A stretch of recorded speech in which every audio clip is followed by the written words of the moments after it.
बाबा जो भी हमें समय प्रति समय अभ्यास बताते हैं वो अभ्यास करते हैं। जैसे आज बाबा ने ड्रिल की बात बताई है ना, क्योंकि देखो सब कुछ समझेंगे लेकिन जो अभ्यास है उनको जब करेंगे तो सफलता मिलेगी। आज बाबा हमें तीव्र पुरुषार्थी बनने के लिए कह रहे हैं। तीव्र पुरुषार्थी क्या होता है? पुरुषार्थी और तीव्र पुरुषार्थी में क्या अंतर होता है?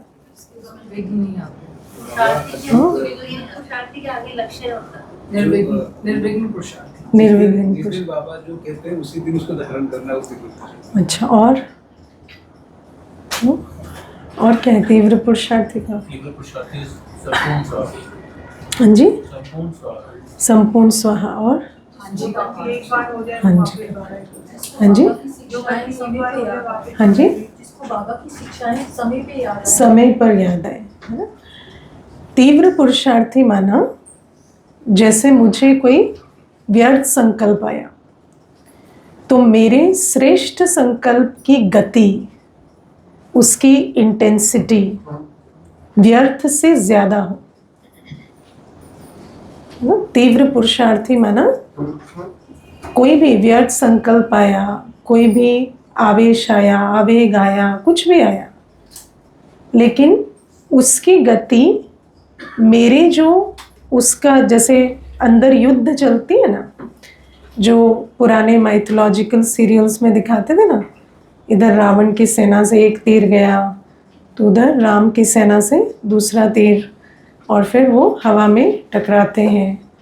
तो ये जो जब माया अपना तीर छोड़ती है, माया का तीर किस रूप में आता है? व्यर्थ संकल्प, कमज़ोर संकल्प। जैसे आज बाबा ने कहा दे अभिमान का मैं, अपमान का मैं, है ना, या दिल शिकस्त का मैं।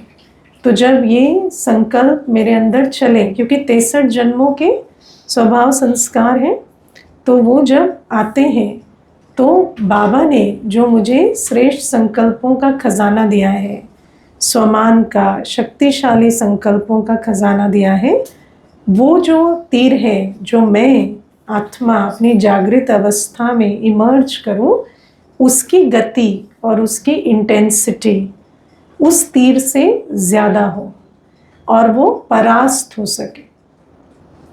इसको कहते हैं तीव्र पुरुषार्थ। और जब तीव्र पुरुषार्थ होता है तो विजयीपन का नशा चढ़ता है ना। तब बातें आती हैं लेकिन हमें बातों को पार करने की खुशी होती है। हमें खुशी इस बात की होती है कि अच्छा ये संकल्प आया, ये बात आई, पर मैं इसमें विजयी बना, है ना। जैसे मानो आपको कमज़ोर संकल्प आया, आज तो है ना ढीला लग रहा है, आज क्लास नहीं जाते, ठीक है ना, मान लो, फिर आपने उस पर विजय पाई, है ना। आपने अपने अंदर ये संकल्प इमर्ज किया, मैं कर्मेंद्रिय जीत आत्मा हूँ, मैं मालिक हूँ, कर्मेंद्रियाँ तो करनहार है, मैं करावनहार हूँ। और आप जीत पाकर उस कमज़ोर संकल्प पर पहुँच गए। तो जब आप पहुँच गए तो आपको क्या नशा रहेगा, क्या खुशी रहेगी, है ना, कि देखो आज मैंने विजय पाई।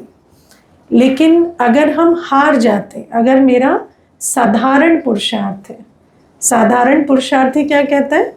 चाहते तो नहीं थे, है ना, लेकिन हो गया, मैंने कोशिश बहुत की लेकिन फिर भी हो गया, तो हाँ कर तो रहा हूँ, है ना, या अभी ही परफेक्ट बन जाएंगे क्या, है ना, हाँ कर लेंगे, तो इतना ही हो सकता है। ये बहुत अच्छे आंसर्स वाले ने, वो वाला इतना नहीं आ रहे थे। तो जब साधारण पुरुषार्थ होता है तो फिर वो अंदर बोझ होता है। देखो अगर हमें बार बार अपने आप को समझाने की ज़रूरत पड़ रही है ना, तो इसका मतलब है कि मुझसे कुछ उल्टा कर्म हुआ है ना। आप देखना, मान लीजिए कि कोई किसी दूसरे को भी, इसीलिए कभी ज़्यादा कोई आपको एक्सप्लेन करे, ज़्यादा एक्सप्लेनेशन, या मैं किसी को ज़्यादा एक्सप्लेन करूं, तो किसकी निशानी? पाप बोध की निशानी है ना। इसीलिए जब हम अपने आप को भी बहुत कारण देते हैं ना, तो वो कारण कहाँ से आ रहा है? पाप बोध से, गिल्ट से आ रहा है, क्योंकि मुझे मालूम है कि ये भूल हुई है, तो वो वहाँ से आ रहा है। इसलिए जब बहुत कारण अपने आप को दे रहे हैं कि ये तो इस वजह से हुआ या उस वजह से हुआ, या मैं तो कर ही लेता लेकिन थोड़ा सा रह गया, तो ये सारी बातें जो है, इसका मतलब है मैं साधारण पुरुषार्थी हूँ, है ना। और बाबा हमें अब कहते हैं कि जो बच्चे अभी लास्ट में आए हैं उनको वरदान है कि वो last so fast so first जाएं, लेकिन वो कब होगा? जब हम तीव्र पुरुषार्थ करेंगे। हमें साधारण पुरुषार्थ का समय नहीं है, हमें फुर्सत नहीं है, तो इसलिए एक भी भूल नहीं, है ना। भले संकल्पों में तूफान उठा, अंदर युद्ध हुई, लेकिन कर्मणा में एक भी भूल नहीं होनी चाहिए, विकर्म बनना नहीं चाहिए। इसको कहते हैं तीव्र पुरुषार्थी। और जो ऐसे तीव्र पुरुषार्थी होंगे, बाबा कहते हैं उनका जो चेहरा है वो सदा खुशनुमा, खिला हुआ गुलाब रहेगा, है ना। क्योंकि चाहे आपको कोई कितना भी कॉम्प्लीमेंट्स दे दे, है ना, चाहे कोई आपको कितने भी टाइटल दे दे, सारे दिन, है ना, ढोल बजाते रहे कि आपसे ऊंचा, आपसे श्रेष्ठ कोई नहीं, लेकिन खुशी कब होती है? जब अपने आप से भूले नहीं होते, है ना। खुशी कब होती है? जब कोई कुछ कहता है, बाहर का नुकसान होता है, तो उससे खुशी नहीं जाती। खुशी जाती है जब स्वयं से भूल होती है, जब आत्मा के अंदर आता है ना कि मैं ये कर सकता था पर नहीं कर रहा, या ये भूल हो रही है, तो खुशी जाती है। तो बाबा कहते हैं जो बच्चे ऐसे तीव्र पुरुषार्थी होते हैं उनकी खुशी कभी भी गायब नहीं होती, है ना। तो बाबा ब्रह्मा बाबा का आज एग्जाम्पल देते हैं कि ब्रह्मा बाबा को देखो कितनी जिम्मेवारियां संभालते, कितने तूफानों को पार करते, सदैव कैसे रहे? खुशनुमा, है ना। सदैव ब्रह्मा बाप को देखकर कभी किसी को ऐसे आया कि उनको पूछे आपकी तबीयत ठीक है, आपका मन ठीक है?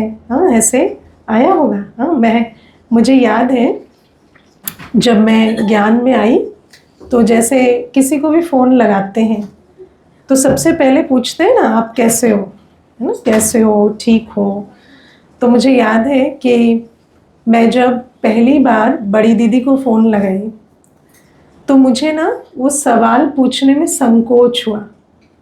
तब तक मुझे ऐसे कोई ज्ञान नहीं था, है ना, कोई बहुत मुरलियाँ नहीं सुनी थी या क्लास नहीं की थी, पर मुझे ऐसे आया कि ये प्रश्न ठीक नहीं है, अंदर से आया। तो मुझे वहाँ पर जैसे कन्फ्यूजन हुई कि अब स्टार्ट कैसे करें बातचीत, क्योंकि हमेशा ऐसे ही बातचीत करते, तो ऐसे ही अपने आप ही जैसे बुद्धि में आया कि पूछ लेते हैं कि मतलब अपना कारण बता देते हैं, उनको क्या पूछना है। तो अपना कारण बता दिया कि ऐसे बैठी थी तो मुझे आया कि मैं आपको फ़ोन लगा लूँ, मुझे कोई प्रश्न था।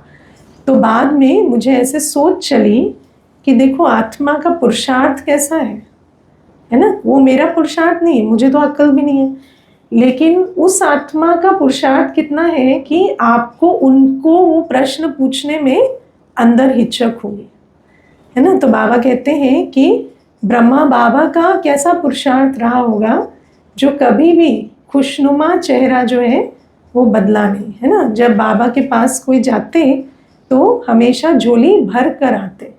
तो बाबा कहते हैं ऐसे हम बच्चों को बनना है। अब क्या बाबा के सामने बातें नहीं आई?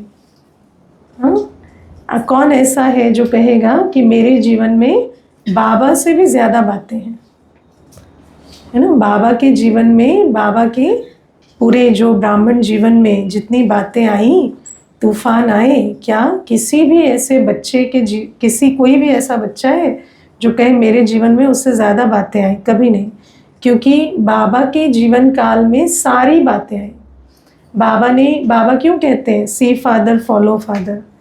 ऐसा कोई पेपर नहीं जो ब्रह्मा बाप ने ना दिया हो और कोई बच्चा दे दे, ऐसा कोई पेपर नहीं, है ना। कोई भी बात जो किसी भी बच्चे के जीवन में आती है वो ब्रह्मा बाप के जीवन में पहले आई। कभी सोच सकते हो ये, है ना। चाहे वो शरीर के पेपर हो, है ना, कैंसर तक का पेपर है ना, आया, है ना। चाहे वो संबंध के पेपर हो, चाहे वो धन के पेपर हो, चाहे मान शान के पेपर हो, है ना। ऐसा कौन सा पेपर है जो बाबा के जीवन में नहीं आया?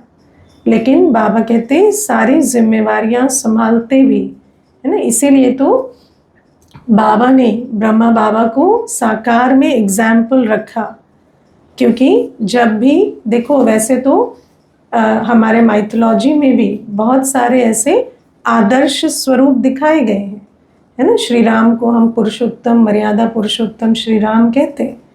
लेकिन जब भी बात आएगी कि आप फॉलो करो श्री राम को या किसी भी महान आत्मा को, तो क्या कहेंगे? वो तो उनका समय काल अलग था ना, हमारा समय काल अलग है ना। या वो तो देवता थे ना, हम तो नहीं हैं, ऐसा कह देते हैं। तो बाबा हमें कहते हैं इसीलिए मैंने तुम्हें साकार में एक ऐसा एग्जाम्पल दिया जिनके जीवन में कोई भी ऐसी बात नहीं, तूफान नहीं जो आया ना हो, लेकिन उनकी कभी खुशी गायब नहीं हुई। और क्यों गायब नहीं हुई? क्या कारण बताया आज बाबा ने? हाँ, क्यों गायब नहीं हुई? क्योंकि उन्होंने विकारों को जीता। उन्होंने विकारों को जीता, है ना। हमारी खुशी गायब होती है विकार के कारण। अपने अंदर ये जो सारे विकार है ना, ये लगाव का स्वरूप है। जितने भी विकार हैं आत्मा में, ये सब लगाव का स्वरूप है। काम विकार क्या है ना, देह से लगाव का स्वरूप। मोह है संबंध में लगाव का स्वरूप। लोभ है वस्तु से लगाव का स्वरूप। और अहंकार है भौतिक प्राप्तियों से, है ना, या मान शान से लगाव का स्वरूप। तो जब आत्मा संपूर्ण रूपे याद के बल से लगाव को भस्म कर देती है, मैं आत्मा और मेरा एक बाबा, दूसरा न कोई, हर चीज से मेरा मेरा हटकर क्या बन जाता? सेवार्थ। सेवार्थ हो गया सब। देखो, जब स्वमान रखते हैं, मैं स्वस्थ हूं, क्यों रहना है स्वस्थ? सेवार्थ। लेकिन चेक करना है ना, क्या यही रहता है कि मुझे सेवा अर्थ स्वस्थ रहना है ना। आप बाबा को जब कहते हो, रुरिहान करते हो, तो क्या कहते हो? हम लोग क्या कहते हैं पता है? हम बाबा को कहते हैं बाबा इतना स्वास्थ्य रखना कि सेवा कर सके अंत तक, है ना। और स्वास्थ्य की जरूरत नहीं है, उतना स्वास्थ्य रखना कि सेवा कर सके अंत तक, है ना। मुझे याद है एक बार ना किसी ने मुझे कहा कि आप बहुत थके हुए लग रहे हो, तो मैंने कहा इतना थका होना चाहिए। इतने थके में ना व्यर्थ के लिए एनर्जी नहीं रहती, ना। ज़्यादा एनर्जी हो जाए बहुत मुश्किल है। तो हमें, है ना, इसीलिए हमारी नींद कितनी? 4-5 घंटे, उससे ज़्यादा सोने की ज़रूरत नहीं। ज़्यादा सोएंगे ज़्यादा एनर्जी, है ना, उसकी कोई ज़रूरत नहीं, है ना। जितनी सेवा अर्थ आवश्यक है उतनी एनर्जी चाहिए, जितनी सेवा अर्थ आवश्यक है उतनी बुद्धि चाहिए, है ना। ज़्यादा दिमाग, ज़्यादा समझदारी नहीं चाहिए हमें, है ना। बाबा हमें कहते हैं ना, हमें ज़्यादा अक्लमंद नहीं चाहिए। ज़्यादा अक्लमंद क्या करते हैं? अपनी बुद्धि से अपनी दुर्गति करते हैं, है ना। तो बाबा हमें कहते हैं जो लौकिक के बहुत समझदार हो जाते हैं ना, वो क्या होता है, उसी बुद्धि से उनकी ब्राह्मण जीवन की यात्रा समाप्त हो जाती है। तो हमारा सब कुछ सेवा, हमारे संकल्प में भी यही होना चाहिए। मुझे उतना ही चाहिए जितना सेवा अर्थ आवश्यक है ना। मुझे संबंध में, मेरा संबंध किस आधार से? सेवा अर्थ, है ना। मेरा संबंध संपर्क ऐसा ना हो कि मेरे द्वारा किसी की डिससर्विस हो जाए, है ना। मान लो मेरी कोई अवस्था ऊपर नीचे भी है, तो भी मेरी अवस्था ऐसी विघन ना बने कि मैं किसी को ओम शांति ना कह पाऊँ, है ना। मेरी अवस्था ऐसी ना हो कि मैं किसी से मुंह मोड़ूं, है ना। तो मेरा संबंध संपर्क सेवा अर्थ है ना। मेरे चाल चलन से सेवा होनी चाहिए। हम जिसके भी संबंध संपर्क में आए, हमारे अंदर ऐसा डिसिप्लिन, ऐसी रेगुलरिटी, ऐसी पंक्चुअलिटी, ऐसी धारणाएं हो जो सेवा करे। समझते हो इस बात को, है ना? मान लो आप रोज क्लास में दिखते हो, एक दिन नहीं दिखते हो, 2 दिन नहीं दिखते हो, 3 दिन नहीं दिखते हो, तो संकल्प चलता है ना, कि ये कहाँ गए, पहले तो रोज आते थे, अभी नहीं आते। तो ऐसा नहीं मेरा मूड ऑफ हुआ तो मैं घर बैठ जाऊं, है ना, क्लास में ना बैठूं, नहीं, मेरा संबंध संपर्क सेवार्थ है ना। मेरी किसी भी चाल चलन से डिससर्विस नहीं होनी चाहिए, है ना। तो ये जो हमारा संबंध संपर्क हो, धन हो, स्वास्थ्य हो, हर चीज मुझे सेवार्थ चाहिए। और जब ऐसी अवस्था होती है ना, तो सेवा अर्थ में कोई लगाव नहीं है, और जहाँ लगाव नहीं है वहाँ ऊपर नीचे नहीं होता, है ना। वहाँ अवस्था ऊपर नीचे नहीं होती, क्योंकि मालूम है कि कोई पेपर भी आया तो वो भी क्या है, बाबा जाने, है ना। कोई बात भी आई तो बाबा जाने, क्योंकि हमारा तो सब कुछ सेवा अर्थ है। तो निश्चय बुद्धि है, निश्चिंत है, खुशी गायब नहीं होती, तनाव नहीं होता। तनाव कब होता है? जहाँ मैंपन होता है ना, मैं मुझे करना है, मेरा नुकसान, मेरा फायदा, वहाँ तनाव होता है ना। जहाँ लॉस की फीलिंग आती है, डर लगता है कि ये नुकसान ना हो जाए, तो वहाँ तनाव होता है। लेकिन जहाँ मेरापन नहीं है वहाँ कभी तनाव नहीं होता, है ना। तो इसीलिए बाबा हमें कहते हैं कि बातें आई, ब्रह्मा बाबा के जीवन में भी आई, बच्चों के भी जीवन में आती हैं, लेकिन उन बातों के आते हुए तनाव का क्या कारण बनता है? 3 प्रकार के मैं। पहला मैं दे अभिमान का मैं, है ना। दूसरा मैं अपमान का मैं, है ना। और तीसरा मैं दिल शिकस्त का मैं, है ना। तो ये 3 प्रकार के मैं जो है ये विघ्न बनते हैं, तनाव का रूप लेते हैं। क्या होता है दे अभिमान का मैं? हाँ, जिसको दुनिया में कहते हैं सुपीरियॉरिटी कॉम्प्लेक्स, है ना। सुपीरियॉरिटी कॉम्प्लेक्स वो क्या होता है? मैं कर रहा हूँ, है ना, मुझे करना है, मुझे संभालना है ना। बाबा कहते हैं ये जो मैं कर रहा हूँ ये क्या है? दे अभिमान का मैं है ना। दे अभिमान का मैं जहाँ होता है वहाँ तनाव होता है। जब बाबा ने हमें सेवा करने को कहा है, पुरुषार्थ करने को कहा है, लेकिन कैसे? श्रीमत प्रमाण ड्रामा प्लान अनुसार। कभी भी पुरुषार्थ में, सेवा में श्रीमत की लाइन क्रॉस नहीं होनी चाहिए, और दूसरा कभी भी ड्रामा को नहीं भूलना है ना, वरना क्या होता? तनाव हो जाता है ना। हम निमित्त हैं, हम अपना 100% देते हैं, लेकिन हम तनाव में नहीं आते, है ना। दुनिया में जो जिम्मेवारी संभालते हैं और ब्राह्मण जो जिम्मेवारी संभालते हैं, दोनों में सबसे बड़ा अंतर ये होता है कि हम श्रीमत पर कर रहे हैं, ड्रामा प्लान अनुसार कर रहे हैं। हमें 100% देते हुए कभी तनाव नहीं होता।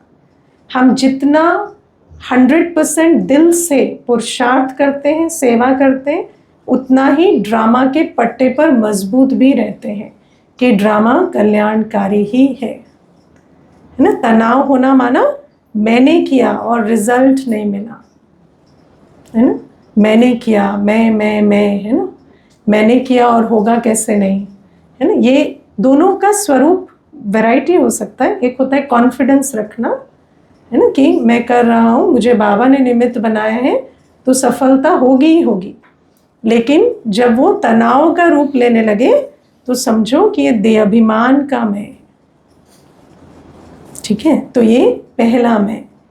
फिर दूसरा मैं अपमान का मैं, है ना, इन्फीरियोरिटी कॉम्प्लेक्स, है ना। अपने आप फीलिंग्स में रहते हैं, है ना, अपने आप जो, है ना, बाबा हमें जो सम्मान देते हैं, बाबा हमें जिस प्रकार से निमित्त बनाते हैं, उसको स्वीकार ना कर पाना, है ना, उसके अंदर फीलिंग्स में आना, कोई भी बात हुई तो फीलिंग्स में आ जाएंगे, है ना। जैसे देह अभिमान के मैं को बार बार रिकग्निशन, अप्रूवल, सफलता, इसका डोज चाहिए।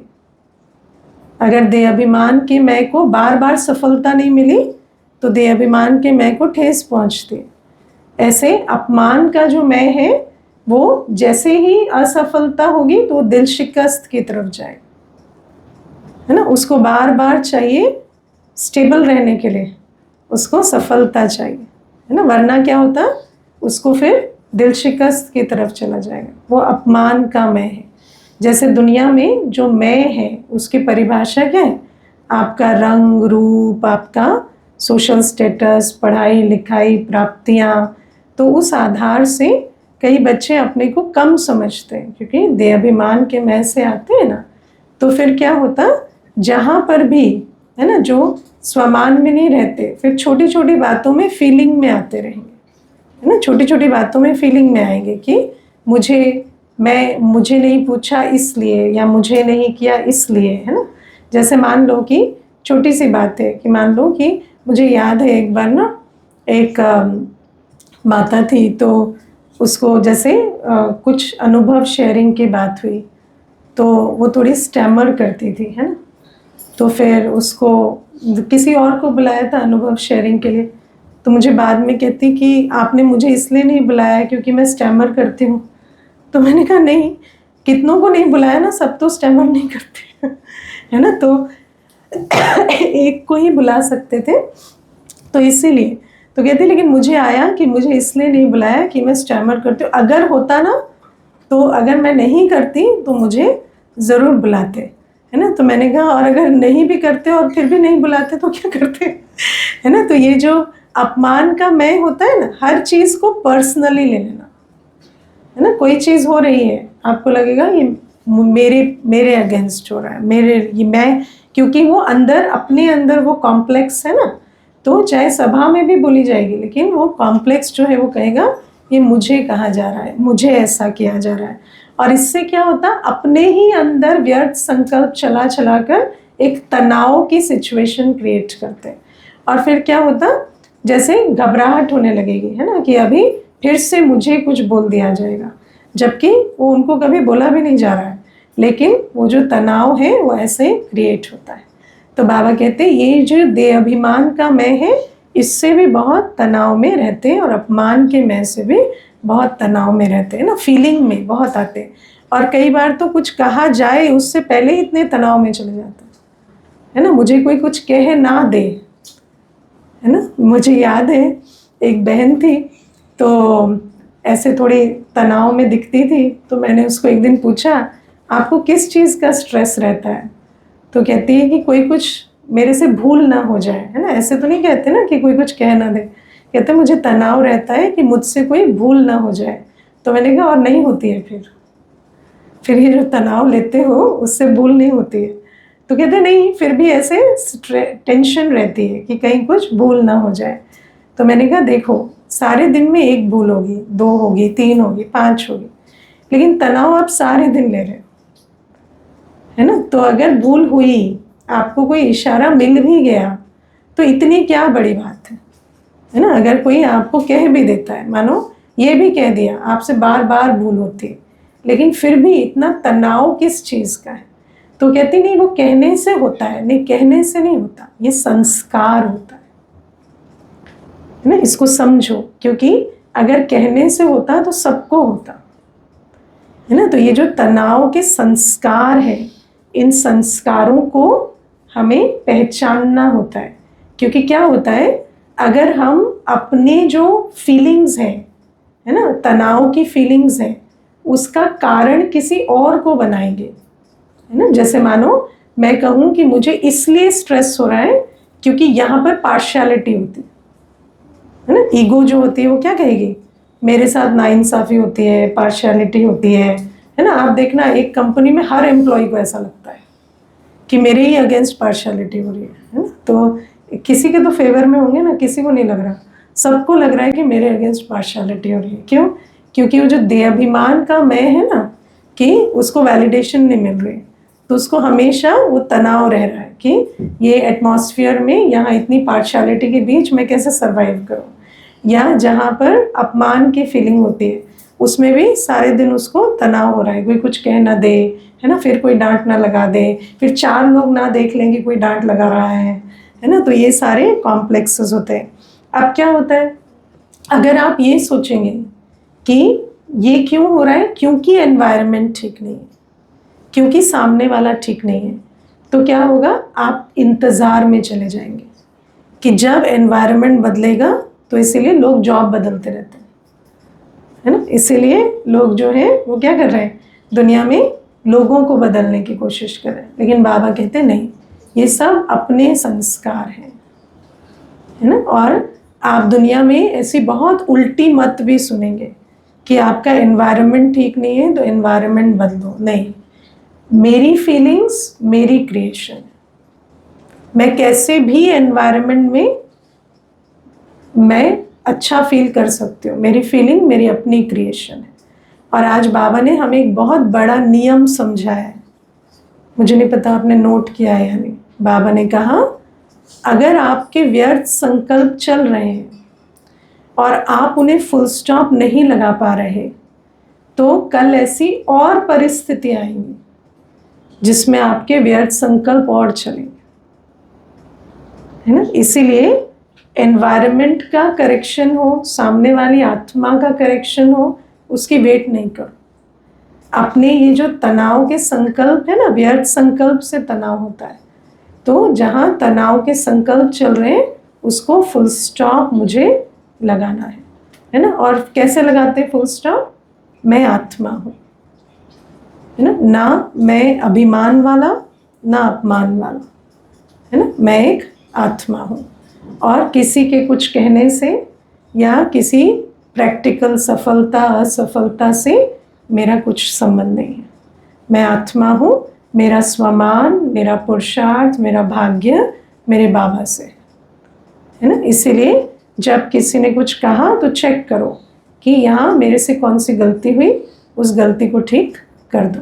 और अगर लगता है नहीं हुई तो उसको जाने दो, है ना। तो बाबा हमें ये बातें समझाते हैं। हाँ, तो 111 is date of first beginning, 111 Satyug का, हाँ दैट इज 1, ठीक है ना। फिर तीसरा दिल शिकस्त का मैं, है ना। दिल शिकस्त का मैं क्या होता है, कोई भी पुरुषार्थ हम करते हैं, है ना, फिर उसको करते करते हम दिल शिकस्त हो जाते हैं, है ना। अगर उसमें सफलता नहीं मिलती, मानो आप रोज अमृत वेला उठ रहे हैं और रोज आपको नींद आ रही है, तो क्या होता, एक टाइम पर सोचते हैं हमसे अमृत वेला तो नहीं होगा, है ना। अब है ना, हम मुरली पर फोकस कर लेते हैं या अभी हम नुमा शाम पर फोकस करते हैं। लेकिन बाबा कहते हैं ये जो दिल शिकस्त का मैं है मुझसे नहीं होगा, है ना। क्यों, आप कोई अलग ग्रह से आए हो, परम धाम से ही आए हो, है ना। आप भी वही आत्मा हो। आत्मा के लिए जो मुरली बाबा चला रहे हैं वो आत्मा से क्यों नहीं होगी, है ना। तो ये जो मुझसे नहीं होगा, नहीं, मैं आत्मा हूँ। बाबा की हर मुरली, बाबा का हर महावाक्य मेरे लिए, है ना। बाबा की कोई भी श्रीमत मुझसे पालन नहीं होगी ऐसा मुझे नहीं सोचना, है ना। तो चाहे मैंने 1000 बार कोशिश की, चाहे नहीं भी हुआ, लेकिन दिल शिकस्त नहीं होना, है ना। क्योंकि जब दिल शिकस्त हो जाते हैं तो दिल शिकस्त वाली आत्मा संपूर्ण खुशी में नहीं रह सकती, है ना। मानो बाबा कहेंगे ना तुम विजयी रतन हो, तुम्हें 100 हार पहना रहे हैं, उसको लगेगा मेरे गले में तो नहीं पड़ रहे, है ना, मेरे से तो अमृत वेला नहीं हो रहा, मेरा क्या होना, चलो तुम्हारे गले का हार देख लेते हैं, तुम्हारे तो ठीक लग रहे हैं, है ना। तो उसको कभी खुशी नहीं होती, उसको तनाव है। हाँ, तो उसको कभी बाबा कितने भी वरदान देंगे, बाबा कितने भी हमें दुआएं देंगे, उसको कभी खुशी नहीं होती, है ना। इसीलिए मुरली सुन के भी नशा नहीं चढ़ता। मुरली सुनकर किसको नशा नहीं चढ़ता, जो दिल शिकस्त के मैपन में रहता, है ना, कि ये सब कुछ ठीक है लेकिन मेरे लिए नहीं है, क्योंकि मुझसे तो हो नहीं पा रहा, है ना। तो ये जो दिल शिकस्त का मैंपन है, ये भी बहुत बड़ा तनाव बन जाता है, जिससे हम खुश नहीं हो पाते। बाबा हमें रोज़ खुशी की डोज देते हैं। मुरली क्या है? खुशी की डोज, है ना। मुरली सुनते हैं, बाबा कहते खग्गियाँ मारना चाहिए ऐसे, है ना। बाबा कहते रोमांच खड़े हो जाने चाहिए, है ना। लेकिन दिल शिकस्त का मैं होता है ना, तो वो खग्गियाँ नहीं मारते, वो रोमांच खड़े नहीं होते है ना। और कई बार स्ट्रेस में भी आ जाते हैं, बोलो ना। तो वो क्यों होता है? क्योंकि वो दिल शिकस्त का मैं है ना। तो बाबा कहते हैं लेकिन बार बार मैं आत्मा हूँ, बाबा मेरे प्रति मुरली चला रहे हैं, बाबा जो भी कह रहे हैं वो मुझसे नहीं होगा तो किससे हो? चलो ठीक है, मुझसे अभी तक नहीं हुआ, है ना। चाहे किसी ने आपको कह भी दिया आपसे नहीं होने वाला है ना। क्योंकि मनुष्य का काम क्या है? एक दूसरे को दिल शिकस्त बनाना, है ना। जो जैसा है वो वैसा बनाता है। तो किसी ने आपको कह भी दिया, लेकिन बाबा कहते हैं अपने पे गिव अप नहीं करना, है ना। कभी दिल शिकस्त नहीं होना, है ना। तो जब बार बार मैं आत्मा हूँ और मैं ये नहीं करने वाली आत्मा हूँ, या मुझसे ये नहीं होता है ना। सिर्फ पुरुषार्थ नहीं, सेवा के भी संकल्प, कभी सेवा में भी दिल शिकस्त नहीं होना, है ना। चाहे आपका शरीर साथ दे ना दे, चाहे धन साथ दे ना दे, कभी नहीं सोचना कि ये कभी नहीं होगा, है ना। आज नहीं है, मानो आज नहीं भी है तो भी होगा, कल होगा। जो आज है वो आज करना है। मानो आज धन साथ नहीं दे रहा, आज तन साथ दे रहा है, तन की सेवा करो, है ना।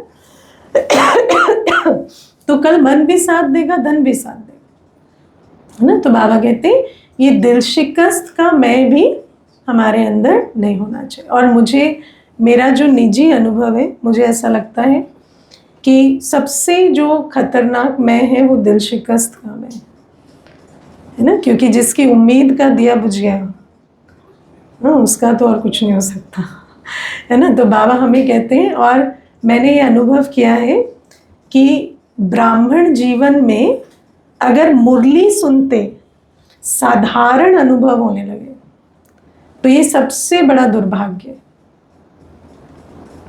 मुरली सुनते जिनको नशा नहीं चढ़ता, ये दुर्भाग्य है। पहले पहले हमें मुरली सुनते कितना नशा चढ़ता है ना। जब हम बाबा के पास आते हैं तो कितना नशा चढ़ता है ना। बाबा ने आज मुझे ये कहा, आज मुझे ये कहा, आज वो बाल बोला। लेकिन जैसे जैसे दिल शिकस्त का मैं आता है ना, तो फिर वो नशा उतरता है।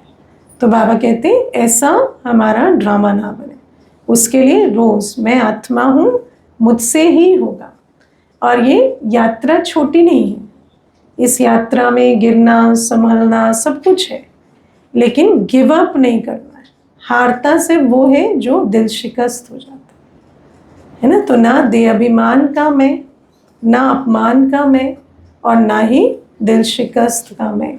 ये तीनों मैं जब हम समाप्त करते हैं, और इन तीनों मैं को समाप्त करने की विधि है मैं आत्मा, है ना। मैं आत्मा जब, और मैं आत्मा माना आत्मा के जो स्वमान बाबा ने हमें दिए हैं, उन स्वमानों को बुद्धि में लाना है ना। मैं ऐसा हूँ, मैं वैसा हूँ, वो नहीं।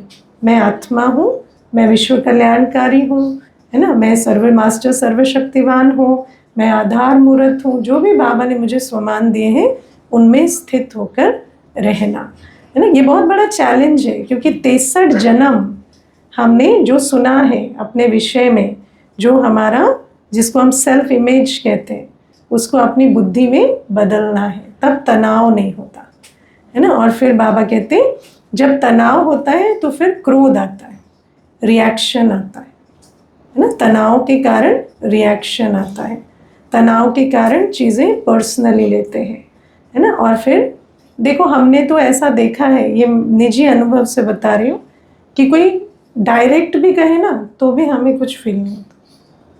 डायरेक्ट मुंह पे भी बोले ना आप ऐसे हो ऐसे, हमें फील नहीं होता। क्यों?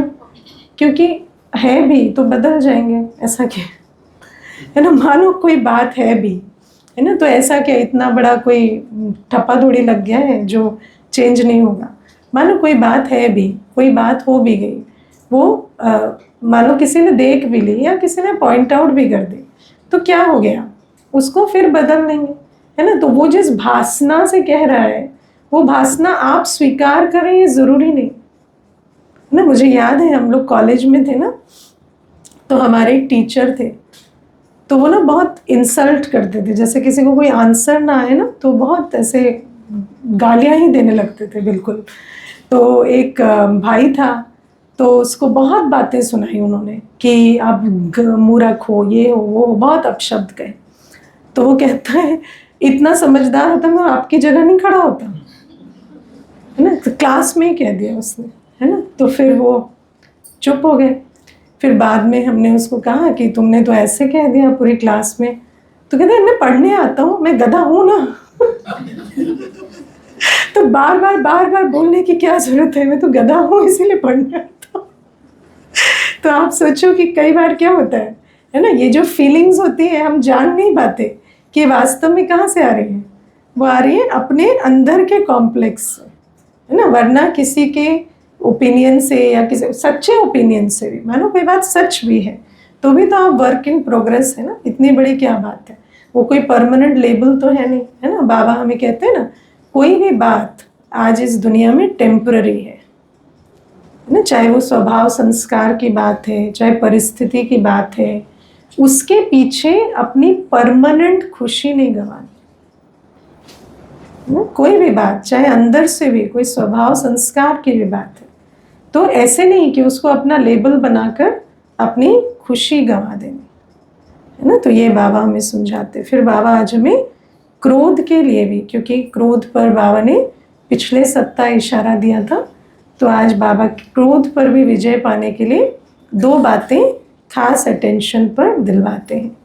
एक, अपना भविष्य स्वरूप याद रखो, और दूसरा ब्रह्मा बाप को सामने रखो, है ना। क्योंकि बाबा कहते हैं क्रोध क्यों आता है, क्योंकि लक्ष्य भूल जाता है ना। जब लक्ष्य भूल जाता है, जब भूल जाते हैं कि मैं कौन हूँ, मुझे क्या बनना है, मैं किसकी संतान हूँ, तब जाकर क्रोध आता है, तब विकार इमर्ज होते हैं, है ना। जिसको लक्ष्य याद रहता है उसको विकार इमर्ज नहीं होते ना। हमेशा क्या हुआ, क्या हो रहा है नहीं, मुझे क्या बनना है ये याद रखो, है ना। बात को नहीं, लक्ष्य को देखो। बात कब प्रभाव डालती है, जब लक्ष्य नहीं होता, है ना। मैं आपको इसमें एक फनी एग्जाम्पल देती हूँ। एक बार एक भाई आए, वो SHO थे, है ना। तो उनकी युगल और वो आए, तो युगल कहती मेरी इनसे बहुत कंप्लेन है। तो हमने कहा ठीक है भाई बोलो। तो फिर वो कहती ये सॉक्स ऐसे फेंक देते हैं, ये न्यूज़पेपर पढ़ते हैं ऐसे खोल के फेंक देते हैं, ये करते हैं, ये करते हैं। तो सब हो गया। उसके बाद मैंने वो भाई को पूछा कि ये क्या बात है, अभी आप बोलो क्या कहना है। तो मुझे कहते हैं दीदी ये सब होता है ना, ये भी बहुत सारी चीज़ें करते हैं, लेकिन मुझे गुस्सा क्यों नहीं आता, मुझे उसके बाद ऑफिस जाना है, इनको ऑफिस नहीं जाना है, तो ये सारे दिन उस पर गुस्सा करती रहती है ना। अब सॉक्स फेंक दिया तो 1 मिनट लगी, उसको उठा कर रख दिया। अब ऐसे तो ये भी बहुत सारे काम करती है ना, जैसे कोई सामान है बहुत महंगा है लेकिन टूट गया इनके हाथ से, मुझे भी बहुत गुस्सा है कि इतने पैसे देकर लाए, लेकिन मैं उस पर गुस्सा कर नहीं सकता, मुझे उसके बाद ऑफिस जाना है, मुझे क्रिमिनल्स के पीछे भागना है ना। तो बात क्या है, जिसको लक्ष्य नहीं होता वो फिर छोटी छोटी बातों को, है ना, तो जिसके जीवन में बड़ी बातें नहीं होती वो छोटी छोटी बातों को पकड़ता है, उस पर रिएक्ट करता है ना। तो बाबा भी हमें कहते हैं, है ना, कई बार ज़रूरी नहीं है कि हर कोई ऑफिस जाए, है ना, ज़रूरी नहीं है कि हर कोई काम करे, लेकिन इसका मतलब ये नहीं है कि वो फ्री है। जिसको बुद्धि में लक्ष्य है वो फ्री नहीं है ना। ज़रूरी नहीं है कि सिर्फ ऑफिस जाने वाले को लक्ष्य है, लेकिन जिसको बुद्धि में लक्ष्य है कि मुझे क्या बनना है, क्या करना है, वो छोटी छोटी बातों में रिएक्ट नहीं करते। और जिनको बुद्धि में कोई लक्ष्य नहीं है ना, बुद्धि फ्री है, तो हर बात में रिएक्ट करते हैं, छोटी छोटी बातों को इतना बड़ा बनाते हैं।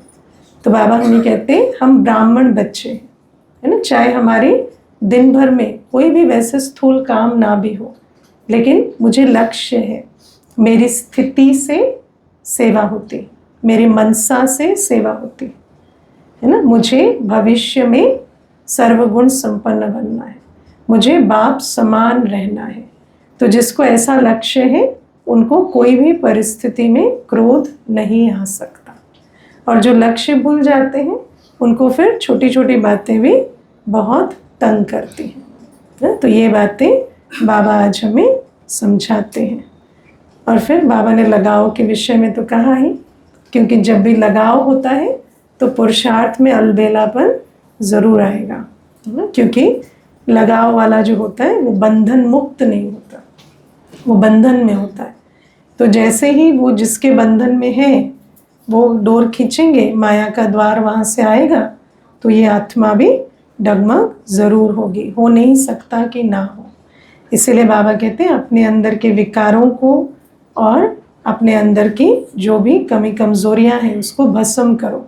समय प्रति समय जो बाबा युक्तियाँ देते हैं उसको प्रयोग में लाओ। आज बाबा ने कहा कि हमें व्यर्थ को सेकंड में फुल स्टॉप लगाना, ये ड्रिल करनी है। चाहे मन बुद्धि को एकाग्र कर निराकारी स्वरूप में स्थित हो, चाहे फरिश्ता स्वरूप में, चाहे ब्राह्मण स्वरूप में, लेकिन ये ड्रिल करनी है। जब ये ड्रिल करेंगे तो हमारी अवस्था एकाग्र बुद्धि हो, सेकंड में फुल स्टॉप लगाने की बनेगी। ओम शांति।